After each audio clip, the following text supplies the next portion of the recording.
Assalamualaikum warahmatullahi wabarakatuh. Waalaikumsalam warahmatullahi wabarakatuh. Hamdan syukran lillah. Sebelum memulai pembelajaran pada pagi hari ini, saya mau bertanya nih, kabar kalian? Bagaimana kabar kalian hari ini? Alhamdulillah baik. Alhamdulillah. Apakah kalian bersyukur pada hari ini? Alhamdulillah bersyukur. Apa saja yang kita syukuri pada hari ini? Ya, semua dalam segi apapun dalam kehidupan ini kita harus bersyukur yang telah ditakdirkan serta apa yang telah diturunkan oleh Allah Subhanahu wa taala kepada kita. Baik. Siapa ketua kelas di sini? Saya, Pak. Ya, pimpin doanya. Baiklah, sebelum kita memulai pembelajaran pada hari ini, marilah kita berdoa. Berdoa dimulai.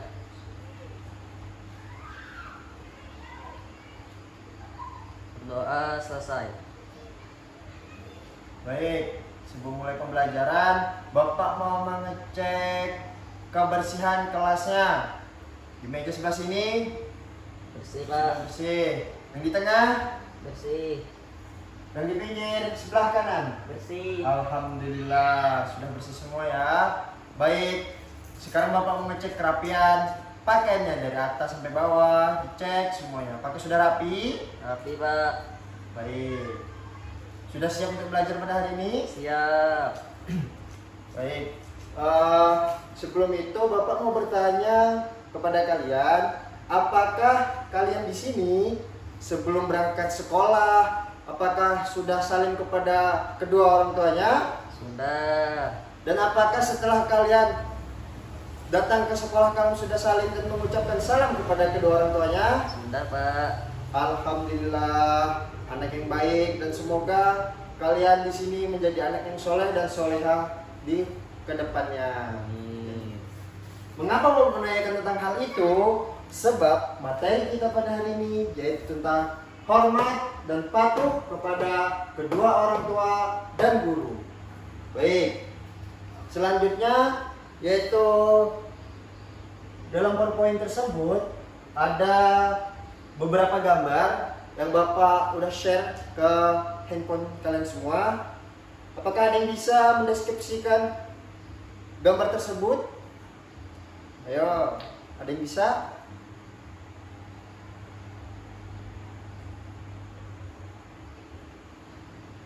Baik. Siapa yang mau? Ayo, nggak usah tunjuk-tunjukkan. Yang mau aja. Ayo.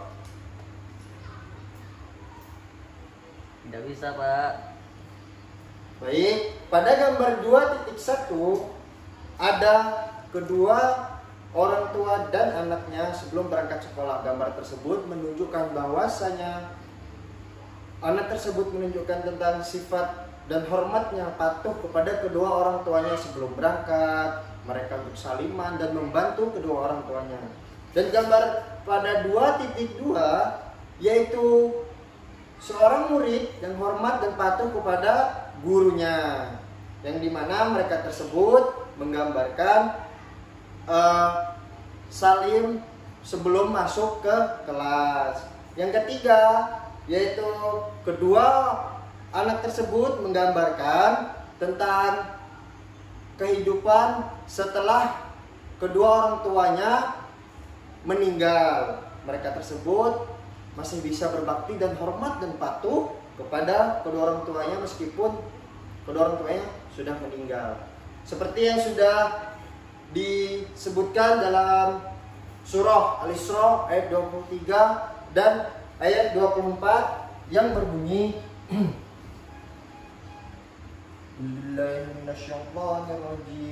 Bismillahirrahmanirrahim. Wa qadha rabbuka alla ta'budu illa iyyahu wa bil walidaini ihsana. Hai ganteng, baterai HP-nya full, tolong dilepas ya ganteng biar gak rusak HP-nya.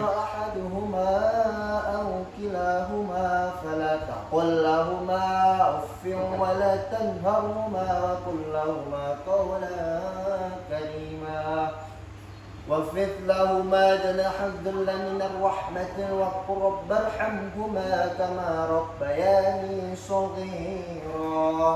Baik, apakah ada yang bisa membacakan artinya? Saya, Pak. Baik, silahkan Andi bacakan artinya.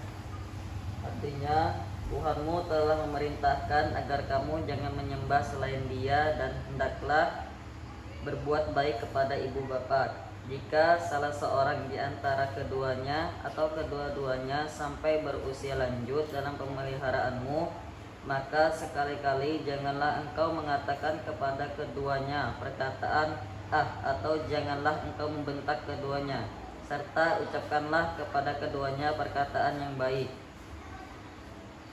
Dan rendahkanlah dirimu terhadap keduanya dengan penuh kasih sayang dan ucapkanlah, wahai Tuhanku, sayangilah kedua orang tuaku sebagaimana mereka berdua telah mendidik aku pada waktu kecil.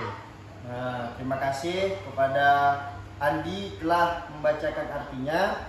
Baik, di sini Bapak ingin menjelaskan isi dari arti dalam surah Al-Isra ayat 23 sampai ayat 24. Yang pertama, di mana Tuhanmu telah memerintahkan kamu agar menyembah hanya kepada Allah dan tidak diperbolehkan kita untuk menyembah selain Allah Subhanahu wa taala.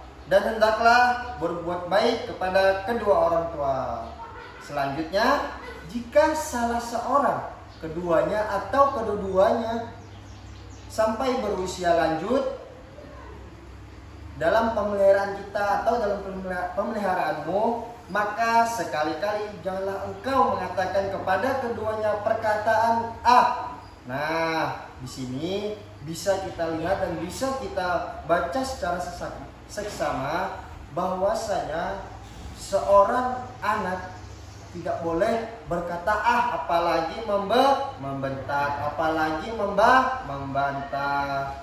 Serta ucapkanlah kepada keduanya perkataan yang baik. Yang terakhir yaitu hendaklah kita seorang anak untuk selalu mendoakan kedua orang tua kita, yang dimana dianjurkan kita sebagai anak untuk mendoakan orang tua kita yaitu setelah mengaji dan setelah sholat.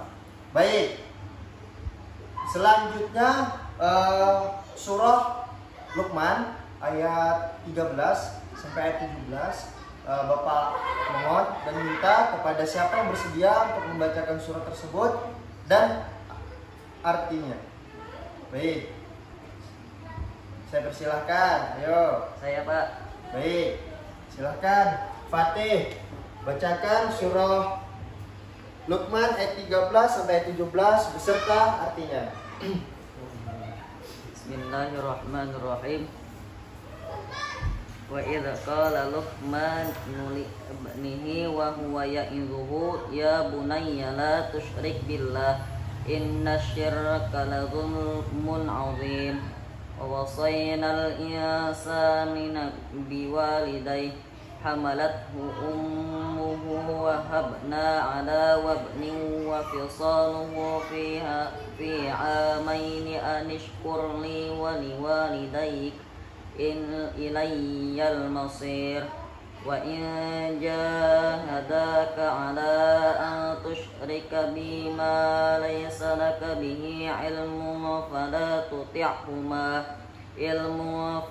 tuti'huma wa sahibhuma fid dunya ma'rufa wattabi' sabila man anaba ilayhi summa ilayya marji'ukum fa unabbi'ukum bima kuntum ta'malun ya bunayya innaha in takum misqala habbatin min khardalin fatakun fi sakhratin aw fis samawati wal ardi ya'ti biha Allah innallaha latiful khabir ya bunayya aqimus salata wa'mur bil ma'ruf wa wanha 'anil munkar anil munkari wasbir ala ma asabak inna dzalika min azmil umur, yang artinya, dan ingatlah ketika Luqman berkata kepada anaknya semasa ia memberi nasihat kepadanya, wahai anak kesayanganku, janganlah engkau mempersekutukan Allah. Sesungguhnya perbuatan syirik itu adalah suatu kezaliman yang besar, dan kami wajibkan manusia berbuat baik kepada kedua ibu bapaknya. Ibunya telah mengandungnya dengan menanggung kelemahan demi kelemahan dari awal mengandung hingga akhir menyusuinya, dan tempuh menceraikan susunya ialah dalam masa 2 tahun. Dengan demikian bersyakurlah kepadaku dan kepada kedua ibu bapakmu, dan ingatlah kepada akulah jua tempat kembali. Dan jika mereka berdua mendesakmu supaya engkau mempersekutukan denganku sesuatu yang engkau dengan pikirkan sehatmu tidak mengetahui sungguh adanya, maka janganlah engkau taat kepada mereka dan bergaulah dengan mereka di dunia dengan cara yang baik, dan turutlah jalan-jalan orang yang rujuk kembali kepadaku. Kemudian kepada akulah tempat kembali kamu semuanya, maka aku akan menerangkan kepada kamu segala yang kamu telah kerjakan. Luqman menasihati anaknya dengan berkata, wahai anak kesayanganku, sesungguhnya jika ada sesuatu perkara yang baik atau buruk, sekalipun seberat biji sawi, serta ia tersembunyi di dalam batu besar atau langit atau apapun di bumi, sudah tetap akan dibawa oleh Allah. Karena sesungguhnya Allah maha halus pengetahuannya, lagi amat meliputi akan segala yang tersembunyi. Wahai anak kesayanganku, dirikanlah salat dan suruhlah berbuat kebaikan, serta laranglah daripada melakukan perbuatan yang mungkar, dan bersabarlah atas segala bala bencana yang menimpamu. Sesungguhnya yang demikian itu adalah dari perkara-perkara yang dikehendaki diambil berat melakukannya. Sudah, Pak. Baik, tunggu sebentar ya.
Baik, terima kasih kepada Fatih yang sudah membacakan surah Luqman ayat 13 dan 17 serta artinya.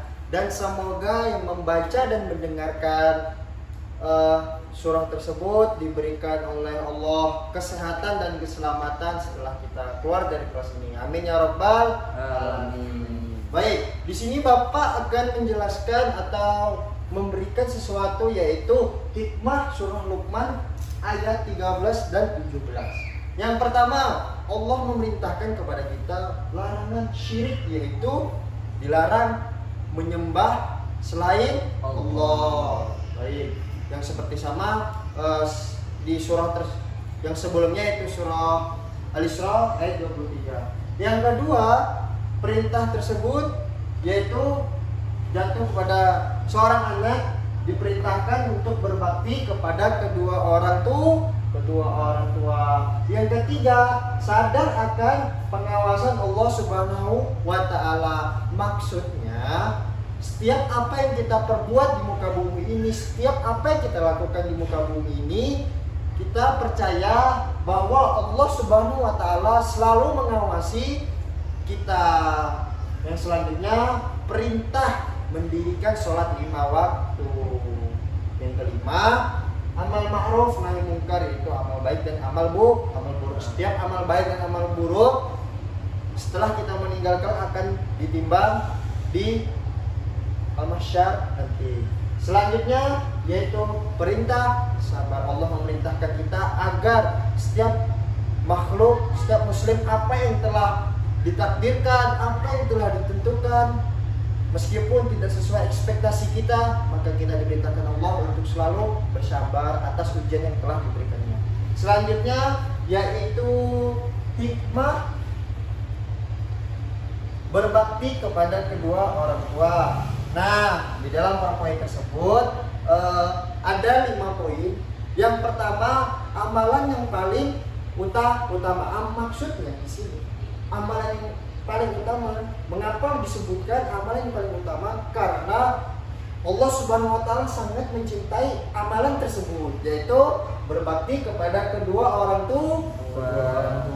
Selanjutnya, ridhonya kedua orang tua adalah ridhonya Allah Subhanahu wa taala, yang dimana dalam hadis Rasulullah Shallallahu Alaihi Wasallam, dalam hadis tersebut nomor 58 yang berbunyi, ridhollahi fi ridhol walidain wa sakhatullahi fi sakhatil walidain. Artinya ridhonya Allah tergantung pada ridhonya kedua orang tua, dan murkanya Allah tergantung pada murkanya kedua orang tua.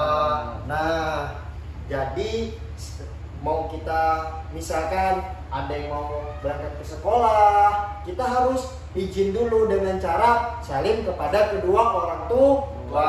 Dan begitu pun juga kita ingin mencari pekerjaan, ingin kemanapun, kita harus izin kepada kedua orang tua. Agar apa?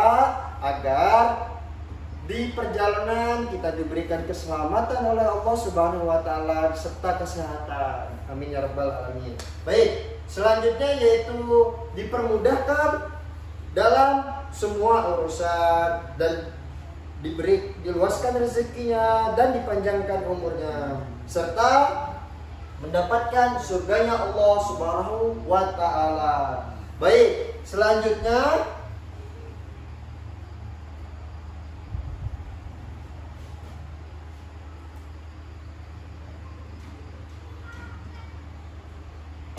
pentingnya hormat dan patuh kepada guru. Di sini ada disebutkan dalam Al-Quran surah Fatir ayat 28. Baik, ada yang bisa Bapak minta tolong satu orang untuk membacakan artinya saja, tidak apa-apa. Baik, ada yang bisa? Saya, Pak. Baik, silahkan Aldo yang bacakan gantian.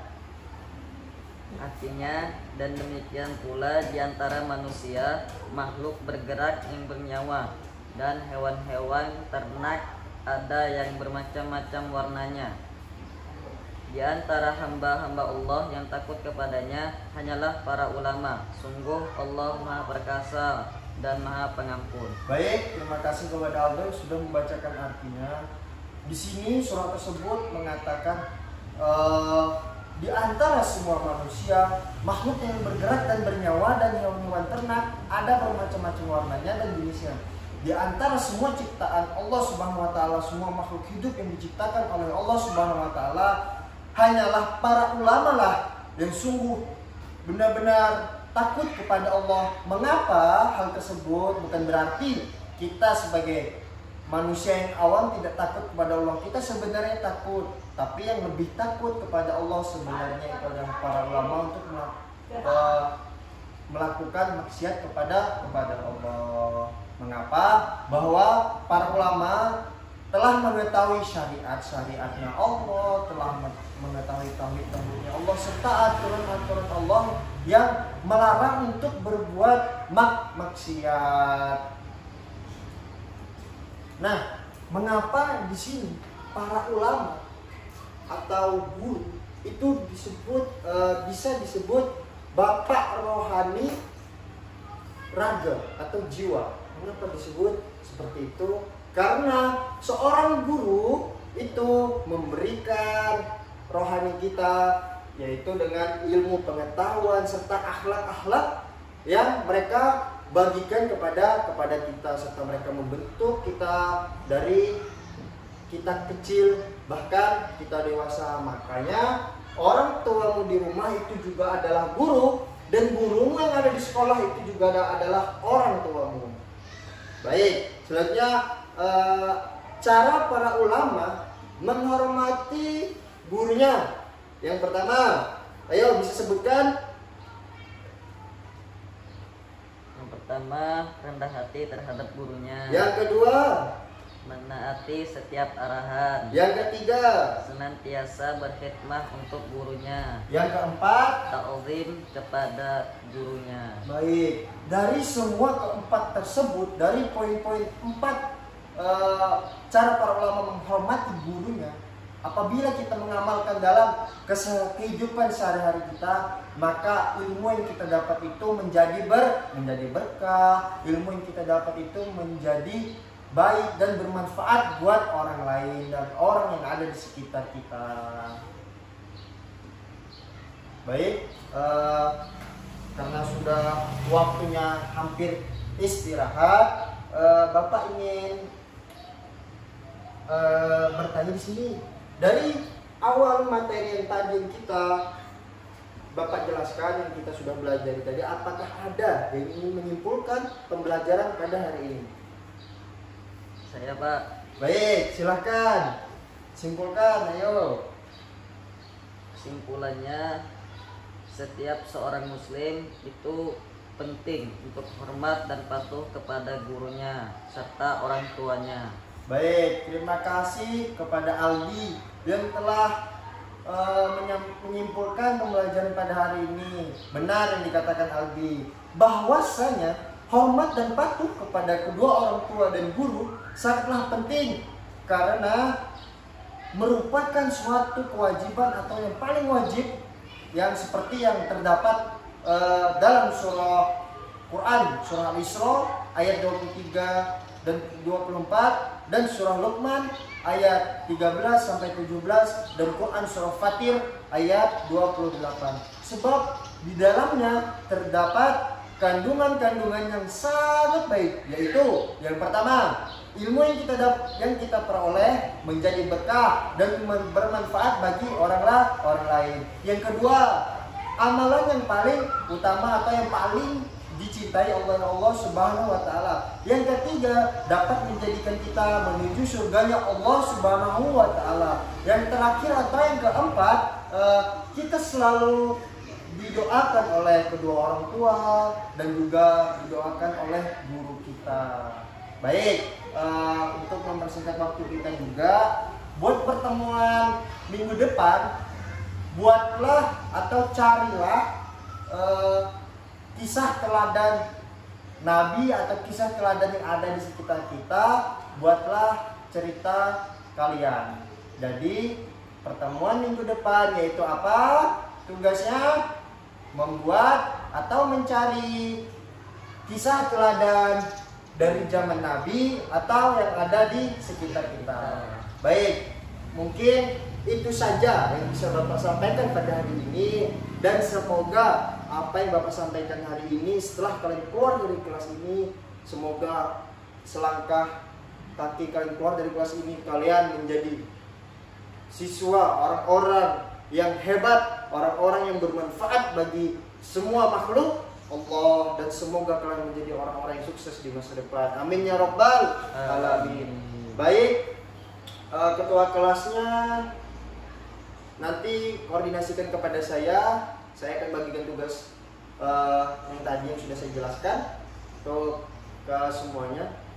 Baik, mungkin itu saja yang bisa saya sampaikan. Kurang lebihnya mohon maaf. Apabila ada kesalahan dari Bapak, mohon dimaafkan. Dan apabila ada kebenaran dari Bapak hanya sebagai pelantara, yang sebenar-benarnya menurunkan kebenaran hanyalah Allah Subhanahu wa taala. Wabillahi taufiq wal hidayah. Wassalamualaikum warahmatullahi wabarakatuh. Waalaikumsalam warahmatullahi wabarakatuh.